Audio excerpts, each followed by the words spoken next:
kita akan masuk lagi pada sesi berikutnya, sumber-sumber hukum fikih.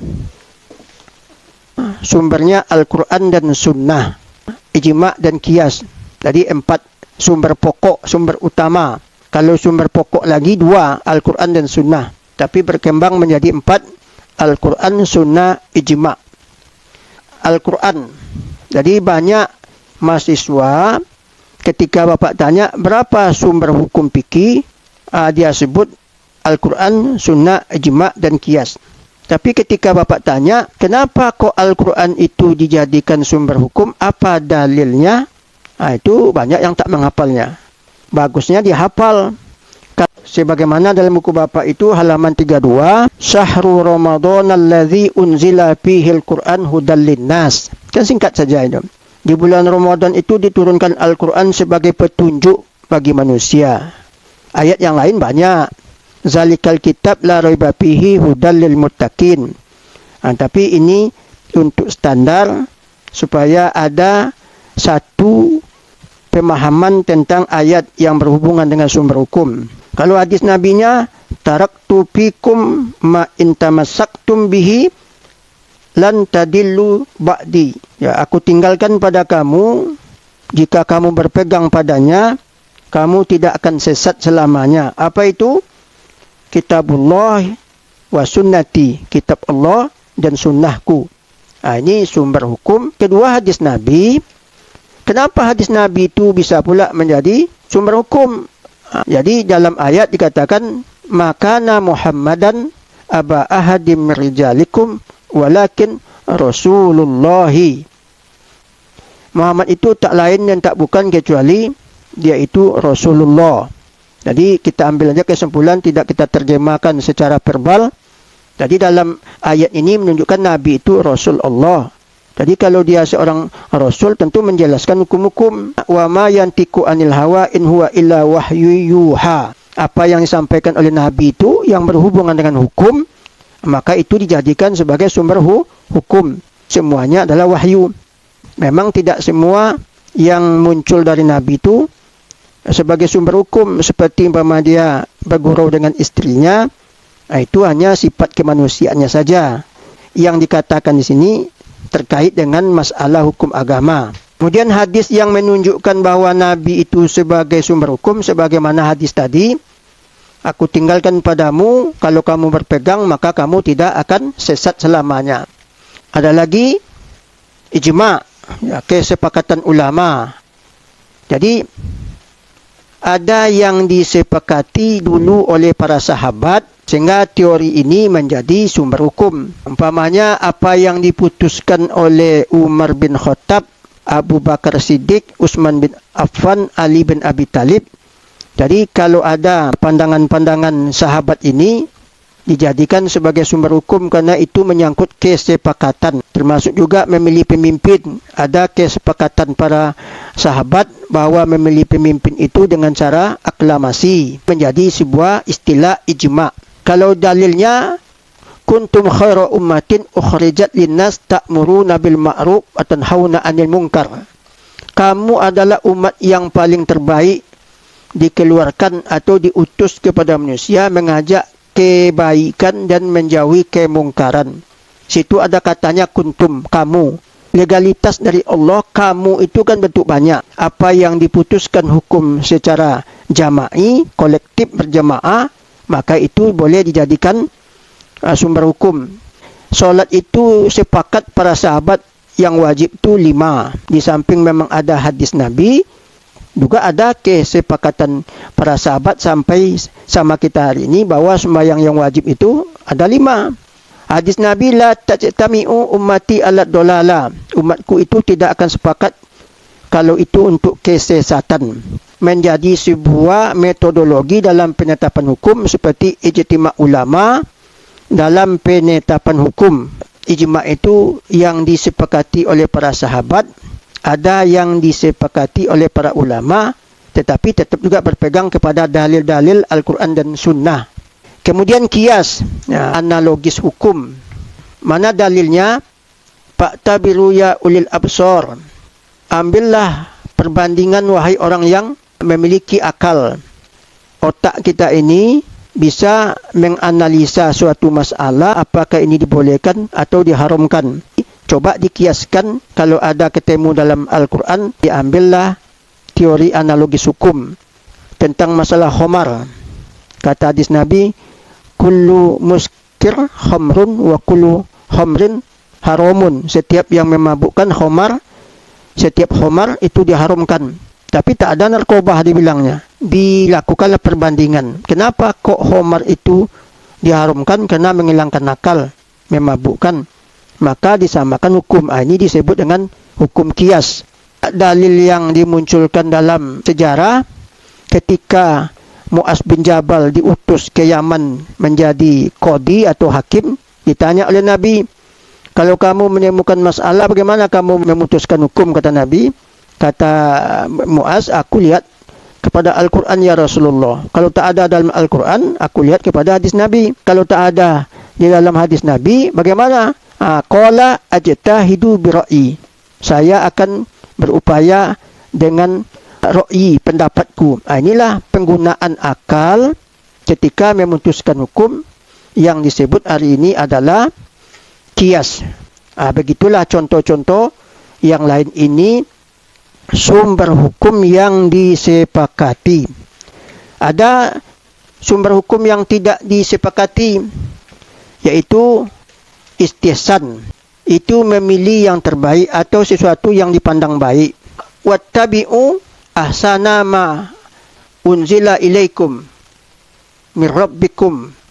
Ikutilah yang terbaik apa yang diturunkan kepadamu dari Tuhanmu. Ini dalil dia bahwa kita disuruh mengikuti apa yang terbaik. Ya, yang terbaik itu tentu mengandung maslahah dia, kebaikan. Sesuaikan dengan ketentuan umum agama. Ma ra'ahul muslimuna hasanan bahwa indallahi hasanun. Apa yang dipandang baik oleh orang mukmin muslim itu, maka itu baik di sisi Allah. Kalau itu tak baik menurut orang mukmin, maka tak baik di sisi Allah. Jadi sepertinya ada legalitas bahwa orang mukmin itu pasti dia memandang yang baik itu sesuai dengan agama. Walaupun bersifat kebiasaan yang belum ada di dalam Al-Quran maupun Sunnah Nabi. Berikutnya yaitu maslahah. Namanya maslahah mursalah. Sama dengan dalil yang tadi. Wabtagi bima ataqallah ad-darul akhirah. Wala tansa nasibaka minat dunia. Carilah apa yang dibuat Allah di dunia ini untuk kepentingan akhirat kamu. Tapi kamu jangan lupa nasib kamu dari dunia ini untuk kepentingan duniamu. Jadi apa yang dianggap baik dalam kehidupan kita itu boleh juga dicari. Itu namanya maslahah. Kemudian pada hadis Nabi, la dororo wala diror. Janganlah berbuat kemudaratan. Jadi apa bedanya maslahah dengan istihsan? Nanti kita bahas pada pembahasan berikutnya. Apa bedanya maslahah dengan istihsan? Kemudian saddu az-zari'ah. Dalam saddu az-zari'ah ini ada dua. Satu saddu az-zari'ah, yang kedua fathu az-zari'ah. Wala tasubbul ladzina yad'una min dunillahi fayasubbullah. Janganlah kamu mencaci maki orang-orang yang berdoa menyembah selain kepada Allah, nanti juga dia bisa mencaci maki kamu. Maka ini hukum preventif.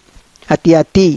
Lebih baik mewanti-wanti ketimbang nanti sudah terjadi baru dilakukan pencegahan. Tak mau dia, agak rumit. Jadi saddu az-zari'ah itu penutup jalan, fathu az-zari'ah pembuka jalan.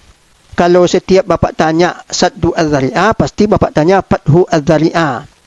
Apa itu fathu az-zari'ah? Apa itu saddu az-zari'ah? La yakhluwanna rajulun bi imra'atin fa inna syaitan salisuhuma. Janganlah kamu berdua-duaan dengan perempuan atau perempuan dengan laki-laki, karena ada yang ketiga itu syaitan. Maka mewanti-wanti terjadinya fitnah, godaan setan, jangan melakukan pemicunya. Itu namanya saddu az-zari'ah. Tak boleh menonton PCD porno, website porno atau gambar-gambar porno, karena itu memicu anda untuk berbuat maksiat. Tak boleh melakukan pemicunya. Karena itu saddu azari'ah, mewanti-wanti. Kalau kita lihat di dalam Al-Quran, mana ada ayat mengatakan, wahai orang-orang yang beriman, janganlah kamu menerobos lampu merah. Tak ada. Tapi bisa saja hukumnya haram karena membawa mudarat kepada orang lain, bisa menimbulkan kecelakaan. Ini disebut dengan saddu az-zari'ah. Fathu az-zari'ah, pembuka jalan.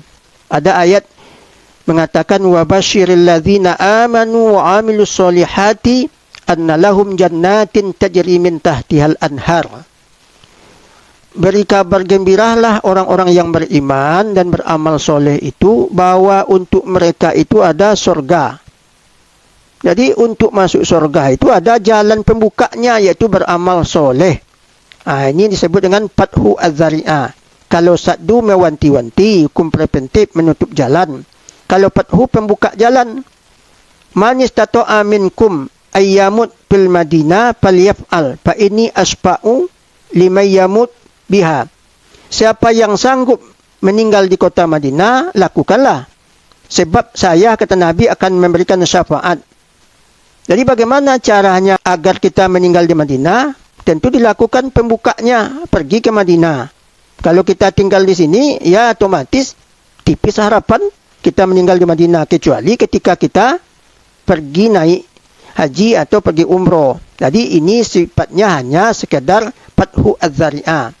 Jadi kalau kita kembangkan lagi, kalau menikah itu hukumnya wajib, maka mencari nafkah juga wajib. Talabul ilmi faridatun ala kulli muslimin, kata Nabi. Menuntut ilmu itu hukumnya wajib. Tak ada dibilangnya wajib bayar UKT. Tapi sekarang bayar UKT. Karena itu bahagian dari fathu az-zari'ah. Menuntut ilmu itu hari ini tak bisa dilakukan kalau tak bayar UKT. Kemudian ada uruf yang berlaku secara kearifan lokal. Budaya-budaya atau ya barangkali kearifan lokal yang terjadi dalam lingkungan hidup kita dianggap sebagai yang wajar diikuti. Fa'tu ujurahunna wa atimmu bainakum bima'rufin. Masalah pernikahan, kalau kamu menikah maupun mentalaknya dalam bentuk mempergauli perempuan itu juga diungkapkan ada yang berlaku secara uruf. Mahar itu tak ditentukan Nabi, tapi apa yang paling wajar. Ada yang meninggikan. Kalau di Timur Tengah itu mahar itu agak mahal. Kalau kita hanya seperangkat alat solat. Jadi yang berlaku uruf itu mesti dipenuhi. Kalau menikah dengan orang Medan, ada salah satu daerah di Medan, kalau tak salah Melayu Deli Serdang, itu perempuan itu dijemput dengan uang. Kalau menikah dengan orang Sumbar, dengan orang Priaman, laki-lakinya yang dijemput dengan uang. Ya kalau itu memang mengandung maslahah, kearifan lokal, menyangkut dengan kearifan lokal, kemaslahatan yang ada di daerah itu, maka itu boleh saja atau menjadi kewajiban pokok harus dipenuhi walaupun itu bersifat uruf. Kearifan lokal yang berlaku. Ini namanya al-uruf. Perempuan haid itu tak dijelaskan berapa lamanya. Mahar itu tak ditentukan berapa jumlahnya. Masing-masing perempuan beda-beda. Ada yang haidnya seminggu, ada yang 10 hari.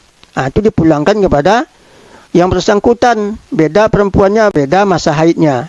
Seperti mahar. Tapi kalau itu ada kearifan lokal yang uruf sifatnya, ya itu boleh saja menjadi sebagai ketentuan yang harus kita ikuti.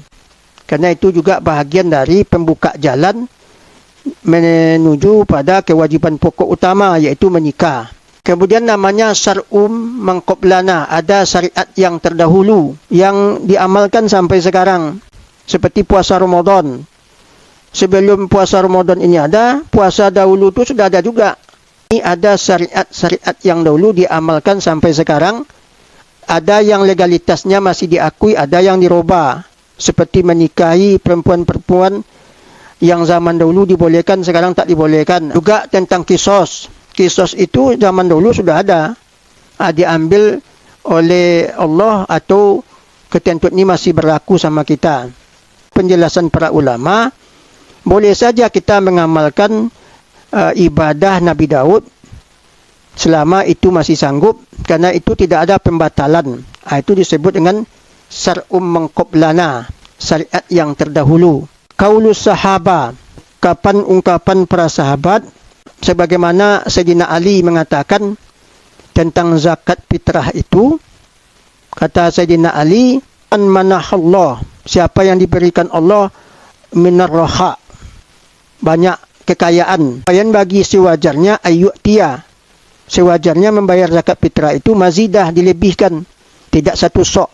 Sayyidina Ali mengatakan demikian boleh dijadikan sumber hukum kalau memang zakat fitrah itu dilebihkan pembayarannya. Itu disebut dengan qaulus sahaba.